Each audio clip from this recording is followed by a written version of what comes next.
नितेश राणे यांनी थेटपणे एकनाथ शिंदे यांना सवाल केलाय। शिंदेंच्या उठावाला अर्थ होता का असा प्रश्न नितेश राणे यांनी उपस्थित केलाय। ठाकरेंच्या जिल्हा प्रमुखांसाठी शिंदेंचे लोक प्रचार करतायत।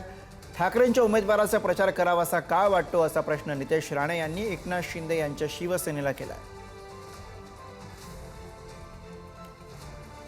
शिवसेनेच्या किंवा उबाटाच्या जिल्हा प्रमुखासाठी अगर शिंदे साहेबांची लोक अगर इथे येऊन प्रचार करत असतील आणि शिंदे साहेब तिथे कानडोळा करत असतील तर एवढ्या ज्येष्ठ नेत्याला मी कसं काय उत्तर द्यायचं। मुळामध्ये शिंदे साहेबांनी उठाव केला कशाला? कारण का उद्धवजींनी त्यांच्यावर अन्याय केला असं ते म्हणतात।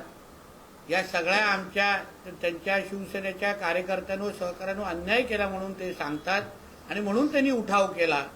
पण आता अगर त्यांच्याच जिल्हा प्रमुखांसाठी येऊन त्यांचेच नेते मंडळी अगर प्रचार करत असतील तर मग मुळामध्ये उठावाला काय अर्थ होता का हा प्रश्न आता सिंधुदुर्गकरांना आता महाराष्ट्राची जनता विचारते। तर शिवसेना ही निलेश राणे यांच्या पाठीशी कायम राहील असं एकनाथ शिंदे यांनी म्हटलंय। कोणीच नाही, उदय सामंत स्वतः भेटून आले, आमचे केसरकर गेले आणि शिवसेना त्यांच्या पाठीशी आहे। निलेश राणे हे शिवसेनेचे आमदार आहेत। आमदार झाल्यापासून त्या मतदारसंघातल्या विकास कामांसाठी त्यांनी प्रचंड काम केलंय। त्यामुळे जी काय वस्तुस्थिती काय आता घडलेली आहे, मी आज जाणार आहे त्यांच्याकडे, मी त्यांच्याकडून जाणून घेऊन त्याच्यावर मी बोलतो।